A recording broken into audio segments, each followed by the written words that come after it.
You are listening to the IFH Podcast Network. For more amazing filmmaking and screenwriting podcasts, just go to ifhpodcastnetwork.com.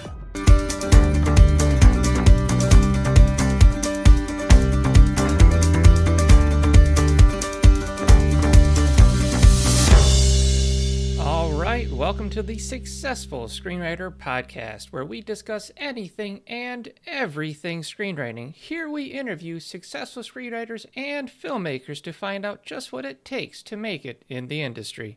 Just a heads up, this episode is brought to you by my book, The Guide for Every Screenwriter, which has been listed as one of the best screenwriting books of all time by the Book Authority. If you're looking for something that reveals the secrets of screenwriting in an easy to understand and engaging way, then this is the book for you. You can find The Guide for Every Screenwriter at thesuccessfulscreenwriter.com/books. Now, on to the show.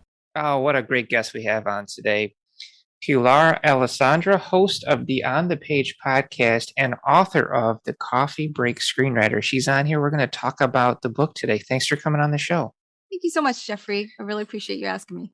So what I appreciate about this book is that you wrote it for the everyday writer out there who has the day job, who has the family, they have the responsibilities, and you create these wonderful little 10, 15-minute exercises that they can go through daily to really commit to their art, to their passion.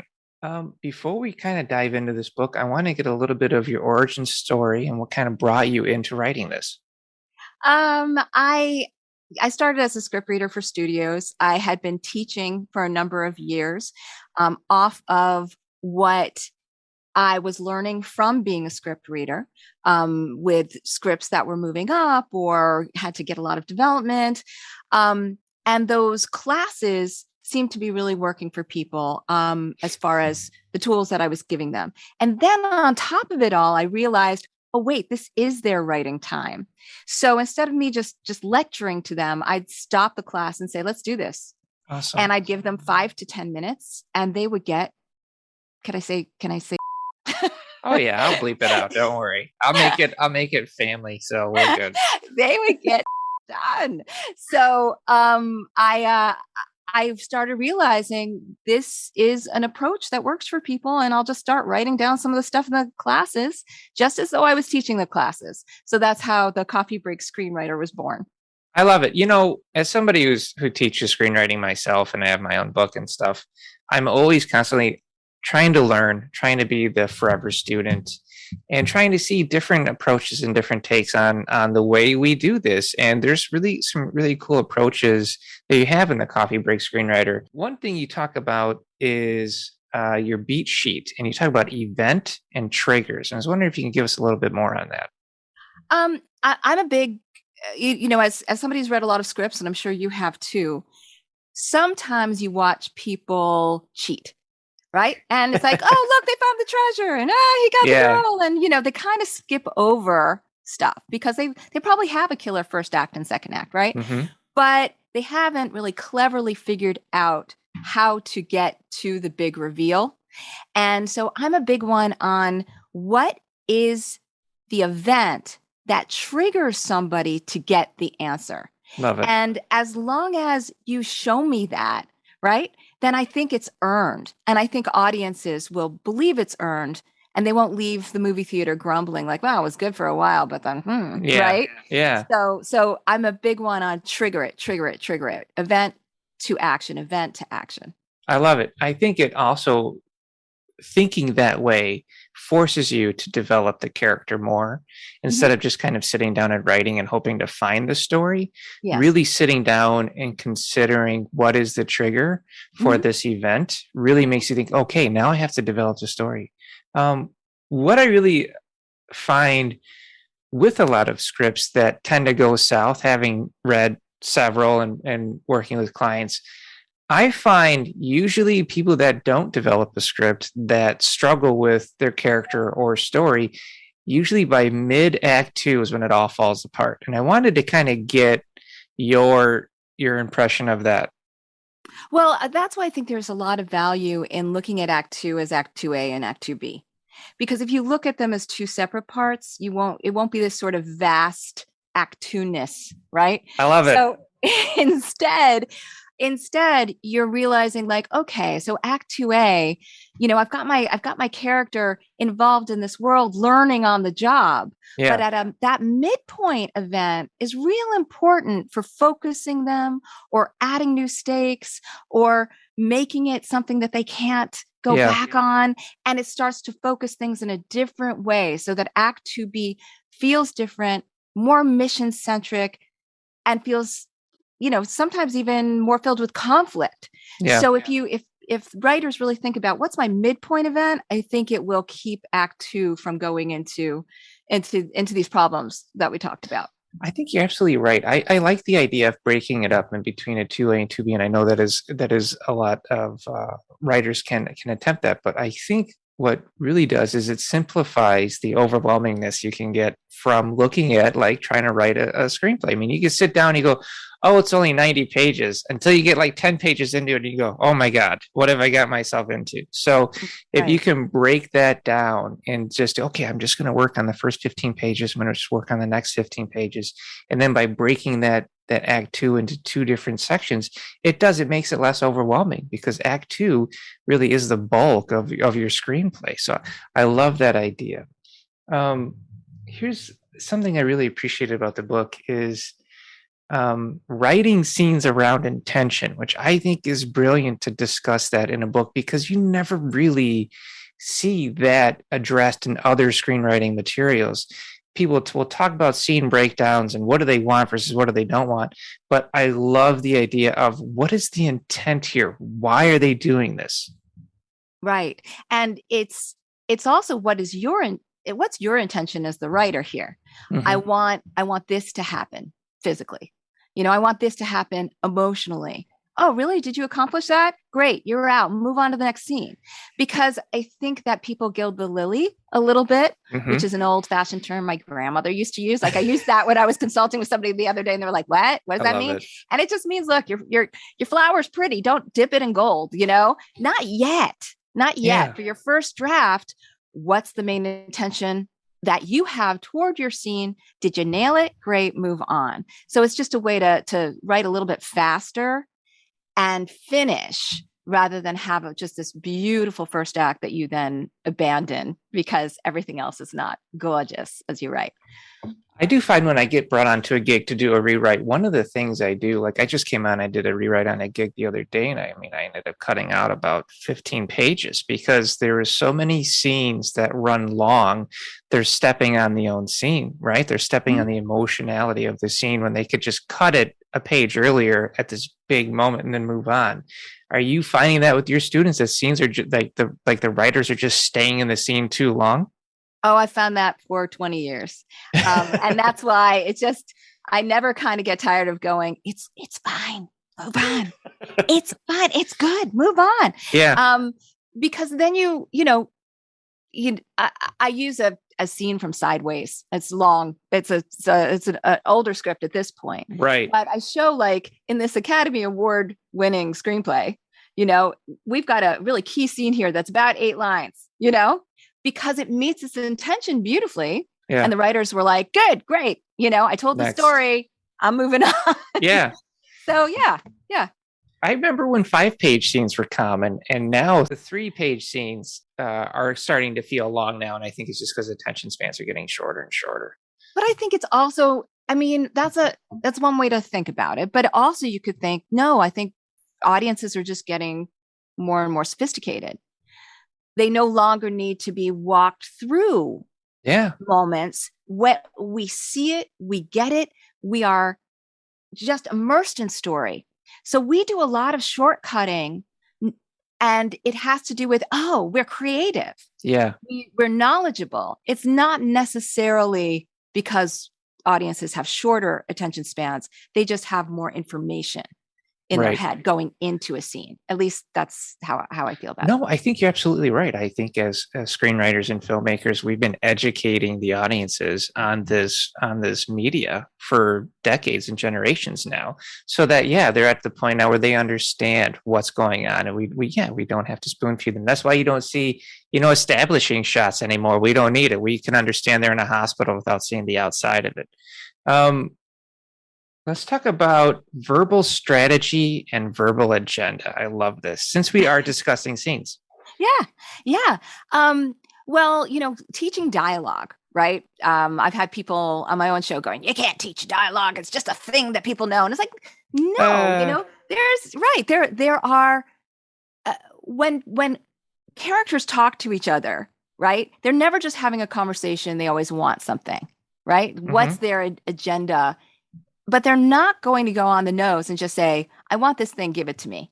So we create these verbal strategies all the time and don't even realize we do it, right? Like in LA, we do a lot of lying to each other. Like, oh my God, you look great. I can't wait to see you. Like that. Let's get together, right? Well, that's a strategy. It's a verbal strategy toward getting what we want in the conversation. Right. So I love that idea of like, what's your verbal strategy? Is it lying? Is it joking? Is it, storytelling? Is it, right. There are all these different things we do, and that can make dialogue really interesting. And changes per character. So you can have, one character who's like really into negging and like you said, one who's like overly positive because they're manipulative. I love this. It's absolutely great. So you mentioned that you've had writers on the show that say that you can learn it or you're just a gifted storyteller. I think that's really interesting because I have encountered that as well with other instructors and other teachers and who believe like you either have it or you don't. I don't know how you feel. I don't believe it. I believe everybody can be a storyteller and that you can teach it. I believe that this is a craft and the art aspect comes from your internal and individual expression. I want to get your feelings on it. I completely agree. Also, I've seen it. Okay, so I'm going to do a little name droppy thing. So one of my clients this past year just won the Nickel Fellowship. Okay. Oh, wonderful. Her name is Karen de la Peña Collison. When she first came to class, she will admit it, she knew nothing. She was an actor and a very interesting person, but knew nothing. She was also kind of a pain in my class because she'd sit there and go, I don't get it. What? Do that again. I want more. Right. And 2 classes and 3 scripts later, she won the Nickel Fellowship. That's amazing. I watched her develop from a novice screenwriter into an award-winning screenwriter. And it was, I loved watching that click. You've probably seen it too, right? Where somebody's getting how to do it technically, they get that first. And then, like you said, the art comes in and suddenly, boom, they feel it as they're going. It becomes a little more effortless. And wow, you read it and go, oh my gosh, you did it. It's a fabulous feeling. It's really awesome. It's kind of funny that you mentioned that because a client that I worked with who was just getting into screenwriting had come to me for notes. I gave them notes and we had a one-on-one and we discussed screenwriting and he ended up winning Nichols. Yeah. So, yeah. I mean, it's cool to see somebody that you work with to just be part of that journey for them. Yeah. It's so amazing to be like, wow, they did it. And it's absolutely awesome. So I just love that, because we really are like, you give a piece of yourself to whoever that is, and then they take it and that eventually they're going to pass it down as well. And you become part of this living part of screenwriting. I don't know. I just think I'm getting a little out there on you, but I just feel I completely agree. So you talk about rewriting, which is really cool because I was reading your book. I was like, oh, she does it the same way I do. And I don't find that a lot. So you rewrite in very focused drafts. And I'd love for you to discuss that. Sure. So in my rewrite class, we just kind of take it an element at a time. Because what I found with people getting overwhelmed with their rewrites was they'd start from page 1 and they would try and do everything all at one time. Oh, yeah. Exhausting. And it's probably not even needed. It's not needed. Sometimes they're fixing things that aren't broken. So if they do a little analysis on their own work, right? If we take it like, okay, do you need a story pass here are some tools to figure out if you need that. And here are some tools to figure out how to fix it. Yeah. Oh, you don't need that? Good for you. Let's go for characters now. Do you need a character pass? So Yep. I love taking it one element at a time. It helps people focus and it helps them come up with those light bulb moments of, yes, that's what I need. Great. Terrific. I'm going to forget about everything else and just concentrate on that. Absolutely. Just doing like a dialogue pass or even an individual character's dialogue pass, it just takes that overwhelming aspect right out of it and it lets them focus and be fresh on that, because rewriting an entire script every time, I mean, you want to burn out. That's how you do it. Right. But the way that we're discussing it, I mean, that's the professional way of doing it. And I it's just so, I don't know, validating, I guess, to see like, oh, another instructor teaches it this way. It's awesome because you're teaching them how to succeed and you're giving them the right tools. And I just think that's beautiful. And don't you find, Geoffrey, that a lot of people mistakenly start with a format pass first? Like I have to just I have to, it's the last pass for me. Right, exactly. The semicolon's right. And I capitalize this. And it's like, nobody cares if the story isn't there. Nobody cares, you know? No, I agree. Format and spelling, grammar. That's the last pass for me. If I'm struggling with a story and I send it to a trusted confidant, I'd be like, listen, you cannot look at the typos on this thing. Right. I used to run writing groups where I'd say, I don't want to hear about a typo. Everybody's got them. Move on. Yeah, absolutely. So, the tell of a scene. Give me a little bit about your interpretation of that. So I tried to write this book with not a lot of made up words. Okay. Screenwriting, poor screenwriters, like they're always hit with these expressions, right? Like, and they've become, part of our language, but somewhere, like at some point, somebody made it up. So there is one expression that I tend to use that is sort of only my own. And it is this idea of a tell in a scene. It's very much the same kind of tell that's in poker, right? Yeah. With poker, I'm a terrible poker player. But you're supposed to. Then we should play. You're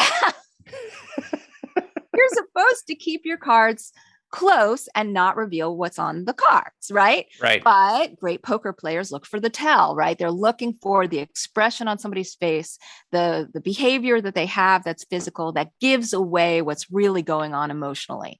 And so I'm always asking writers, what's the tell of your scene? What can you give away that's really going on emotionally? Usually it's a key action line. Is it there, or is it buried by so many key action lines that we don't understand what the main focus is, what emotionally this means to a character? So sometimes you want to put it in or strip away everything else so that the intention emotionally, how does this really work for the character? Where is it bringing them at the end of the scene comes through. So what's the tell of the scene? I love that. Yeah, you definitely want to tell the scene. You want those emotional peaks and valleys. I mean, you have to have it, and otherwise the scene is dead. So there's a great chapter where you talk about pitching and querying, and I think this is essential for any screenwriter out there. But it is kind of like a living beast. It does evolve and change over time. Do you feel that pitching and querying changed since you came out with the latest edition of the book? Absolutely. And the latest edition of the book is already 5 years old. So, of course, a lot has changed since then. So I am interested in and apply this idea of inspiration to a pitch now. I think everybody wants to know, why did somebody write this? And also the why now of it.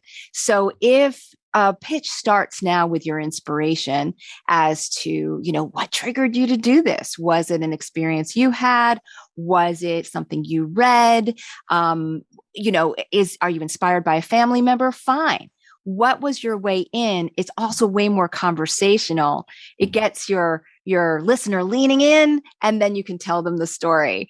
And then also, I do think that there's value in the why now in terms of, it doesn't mean that everything has to be, have this huge message, but why are we watching another adaptation of Little Women in 2022? How is it relevant to now? What new lens are we looking at it through? So I think both of those things at the beginning and end of a pitch can really make a pitch thrive.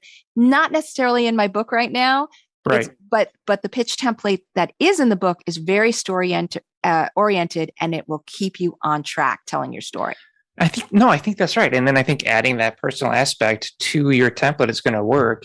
One thing I've noticed that pitching changed when inclusion started to become more prevalent. So people wanted to know, who are you? And you start pitching yourself really with the project. Whereas before it was always about the project. They didn't care so much who you are. Now it's about, why is this meaningful? Because that'll connect with the audience, which it makes sense. Evolutionary, I get it. So is there anything that I haven't asked you that I should have asked you for this show? You know what? You've been so thorough. I guess I would like to say that for people who do read the Coffee Break Screenwriter, like I said, it's over 5 years old. So you're going to see references in there where you're like, oh my God, that is just so 5 years ago. Well, yeah, it is. So, I still would love eventually someday to do a third edition of it, so I can do a little updating of it. I'd like to update the pronouns even in it. Yeah. So I think that's important. I think that, as you said, we're all learning on the job. I'd also love to tell people about my classes. Am I allowed to do that? You have classes? You didn't know I have classes? I know, of course you have classes. I want to hear about it. So I do teach classes online now ever since COVID, and I love them. I teach writing feature film. I teach writing TV, a rewrite class, as we talked about. Awesome. And it's really just the thing that is the most fun. And I would love to see people in class. And it's all, you can find out everything you want about me at onthepage.tv. I will make sure to add those links onto the episode notes, of course, so people can click on your classes, on your book, and of course on the Page podcast, right? Yeah, that's been around for 100 years. You're incredibly humble about the book. The book is actually fantastic. It does hold up after 5 years. It is not outdated. There are screenwriting books out there that are 25, 30 years old. People are still reading, and some of those could be considered out of date. I could tell you because I first learned from one of them, and I wrote a script when I really first started, and they said, "Why do you write like it's the 70s?" And I said it was an old book. So, hey, feel free to reach out to me on Twitter by using my handle @ScreenwriterPod. And if you liked the show, please support it by subscribing and sharing the episode on your social media.